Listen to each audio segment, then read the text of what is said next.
Welcome back to the Xcast. We're outside here with another episode at the same place that we do every other episode for any podcast that we do, which is only 2. Here we are. We have episode 3, and if you don't remember what this is, we said it in the we even said it in some of the podcast episodes. Today's going to be one of my favorites. The cover. It's going to be 1947 Roswell incident. Whether you're a believer or not, the fact is that they did go through a lot of trouble to hide something. Something did happen. Something happened, and it's not a weather balloon. That's not what it is. If it was a weather balloon, they would have said that straight up. That they wouldn't have been like, "Oh, we recovered alien craft." Hell, didn't they fucking straight up say that it was a weather balloon? No, at first, the first 12 hours, I believe they said it was in the newspaper. They said we recovered a live aliens in a UFO. 12 hours later, it was switched and said, "Never mind, it was a weather balloon." Basically, like that. Like it basically was like we were missing. It's a weather balloon. That's, in my opinion, they were kind of like, "Why would you release this? Like this? Why would you do this? Like, this is something we don't understand. Fucking change it." Roswell is probably one of the most interesting. It definitely is, because things I've ever read in my life. Because it's the first really one. So here we are. It's the first major major UFO incident, and where we recovered bodies, which a lot of people, like one of my favorite YouTubers, Pt.1, thinks that the gray alien look is from movies. That is not true. The gray depiction of aliens came from Roswell. That is what it came from. Before there was any alien movies. So, I don't know why people say that. And plus, I haven't really seen an alien movie where they look like the Greys, other than like the X-Files. And I think one other movie. That's it. All the other ones, they always look like some big piece of fucking shit. They always look like some big giant insect, and I hate it. Yeah. Because I just like the Greys. It makes sense for it. It's creepy. I like it. Aliens to me though just seems like a very far stretch. It is. Roswell incident. Events surrounding the crash and recovery of a U.S. Army Air Force's high altitude balloon in 1947 near Roswell, New Mexico, which became the center of a conspiracy theory involving UFOs and extraterrestrials. They did not say that it was a weather balloon at first. That is not what they ever said. They said that after the fact. The U.S. military fostered the intrigue by initially claiming that the recovered debris was from a flying disc before announcing that the wreckage belonged to a weather balloon. See? That's what I meant. Okay. In 1994, it was finally revealed that the balloon was part of a top-secret Project Mogul, which sought to detect Soviet nuclear bomb tests. That revelation, however, did little to end the conspiracy theories. Why? Because it doesn't make any fucking sense. That does not make sense. Why would it? That just doesn't make sense to me. This is why I believe it. They go through such great lengths to cover it up after the fact. They basically said what it was. Because at first they didn't think about what it would even do to, at first, the economy, people's minds, people's, are people going to be focusing on pain? That's the whole thing. And so there's no point going to great lengths if it's just not real. Yeah. So no, I'm not saying it's for sure, but I'm saying I believe. Therefore, to me, it is. I mean, for me, it's a pretty far stretch. Yeah, it is. But you never know. You never know. There's a bunch of people that came out, like Bob Lazar in 1989, which a lot of people are half and half on. But I've seen him get a lot more credibility recently when David Grush came out and basically said that they had a retrieval program. But back in 1989, Bob Lazar came out saying that he worked on a UFO retrieval program, and which he's a very smart guy. Number one, he's a propulsion expert, and he said when he got the job, they didn't say that you're going to be coming out working on UFOs. All they said was it was advanced propulsion, and that you were going to be. They didn't say anything about Area 51. They said you were going to be working in a remote location. Before Bob Lazar, Area 51 wasn't a household name. It wasn't a household name until 1989, whenever he came out, and a couple of other things, but that's definitely the main thing. It's the whole Bob Lazar incident. He went on Joe Rogan. It's incredible. If you actually listen to him speak, it's just like he hasn't changed the story. That's the thing. Now, if he is lying, then he's the luckiest calm man on earth, because everything is just falling into place with what he said over the last 30 years. But anyways, this is about Roswell. We will talk about that event, maybe. It is quite controversial. So is this one, but not as much. This one's a lot more believed. You know, I genuinely do believe we're not the only life that is for sure, right? in this universe. Now, the fact that they have visited Earth or not, the government knows that. That's the government. They know it. Either they have it or they don't. But if they have, the government definitely has it. That's my opinion. There's no way they've came here and we don't. Because if they come here, they started seeing them a lot after World War II, or right before it ended, when it started to end, because that's when nuclear stuff started getting involved, where we're nuking. And there's been several incidents where UFOs have showed up over nuke sites and stuff, and they go and look at when these things show up, and they see that the nukes have been disabled. So if they wanted to launch, they couldn't have. So it's almost like taking matches from a baby, you know? Yeah. Stopping us from killing ourselves. That is a lot of people's take, and that's my take on it. Why? I don't know. Maybe there's a reason. Maybe there's not. Maybe it would affect the whole cosmos if we fucking nuked this planet. I have no idea. It seems that way. Okay, now, so in 1947, the United States and other countries were in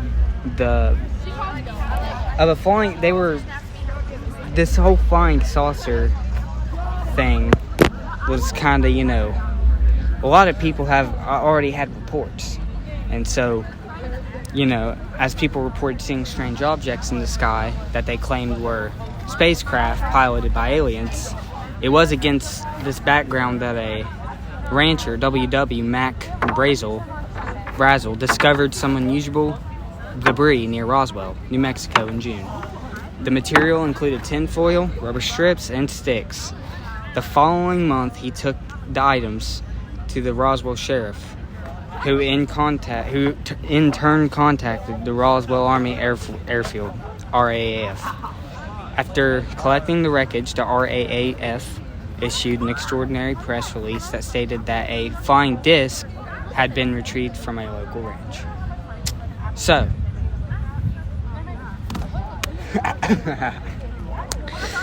if this is real, this is definitely probably one of the most, spectacular, just absolutely, just it's almost magical. To think that there's light, you know what I mean? Yeah. And to think that there's not scares me more than if there are. If there's not, and we're the only things out here, then we're a one chance, and there is no higher up. There's no higher up, in my opinion, if we're the only ones out here. This is all not real, if we are the only ones, in my opinion. I don't know. That sounds crazy. It can be, but it's crazy to even think about. So you're going to get a crazy answer. Give a crazy answer. And the fact that if aliens are real, still this may not be real. Just looking at space and Earth alone. But, at least we know that, hey, there has to be something that's pumping these freaking civilizations out. There has to be something, it can't just be us. So, I say next episode we'll go over more. We'll go over more because more details. More details. This is just more let's say this hole right here is like Roswell. Yeah. We've been all over the place, not exactly focused on Roswell. On Roswell, yeah. Just talking about a lot of alien stuff, and I was this episode's more about me speaking my knowledge on Roswell. And then next episode, I will be talking about a lot of Roswell's gonna be like a two-parter. Yeah, we'll have Mothman, and then I think one of my what? I think one of my more favorite cases after Mothman, we should do the Bell Witch. The Bell Witch Cave. That they went on Ghost Adventures. Oh, Sam and Colby went. Yeah. I didn't watch Ghost. I haven't seen Ghost Adventures go yet. But I have seen Sam and Colby go. I want to go to Zach Bagans Haunted Museum, dude. in Las Vegas. I think our next few episodes are some good ones. Yeah, dude, we got some great episodes. We got part 2 of Roswell. We got by the way, guys, this originally was supposed to just be a 1-part, but I wasn't as prepared as I hoped to be. So I just decided to speak my knowledge in this one and talk about some other things related to aliens and a little bit related to Roswell. That's basically the story of it. Tomorrow, I know exactly what to talk about. Tomorrow we're going to be talking about the guy that posed for the picture that they had to release to prove that it was a, and I quote, weather balloon. The guy who, in the picture, who maybe Troy can put it on the screen. Would you be able to do that? Yeah. Okay, yeah. So Troy will put the picture up on the screen next episode, and that's the guy we're going to be talking about. He's like the guy in Roswell, I guess. He's like the one that, he's the main one that was there, and he had some things to say about it later on in life. This was the 40s. There was no public, there was no seeking any type of like that. That's not how the world worked then. So like, what could he really gain? I mean, he was literally in the, fight like for the people, so. But tomorrow we're going to be going over that because that's a part of the whole story with facts and more facts about what the story could be. But that's the alien side of it, basically. So whether you believe, whether you not, I believe. But I am open-minded to the fact that it may not be real. Only time will tell. Maybe we'll know. Maybe we'll never know. Who knows? But I have a feeling that in our lifetime we have a great possibility of knowing. Probably. Because you can only keep something secret for so long. Yeah. You can only keep something secret for so long, and the fact that they have done we haven't had anything too like we did have the fucking Tic Tac videos. Those are pretty fucking groundbreaking. That's definitely something otherworldly, in my opinion. If you don't know about that story, we should actually do an episode for that and that alien little thing. It's about this guy named David Fravor. He was this Air Force pilot in 2004. They saw these things off the coast of San Diego, and they said it was a lot. Like they never seen anything like it, and to that day they haven't. There's them. It's happened to so many of them.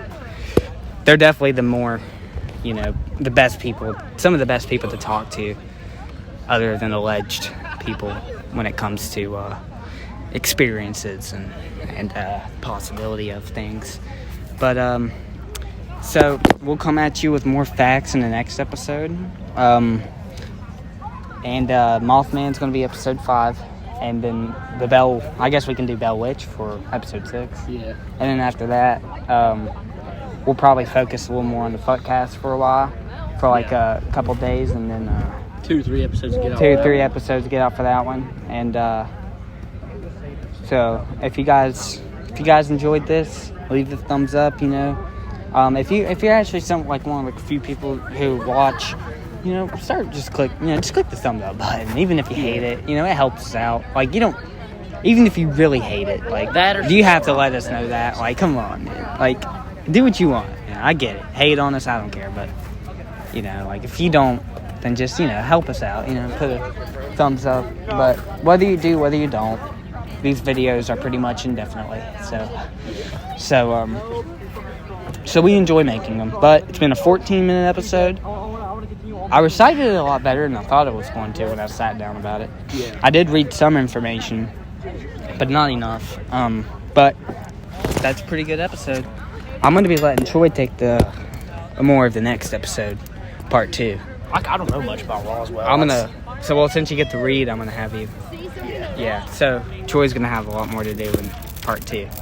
And also, I want you guys to know that he's the one who has been pumping these out. He has been as of now, he makes sure that he watches over them. And I understand that, we just see the record thing, but to me, I like the way it looks, like, put a title there, screen record it.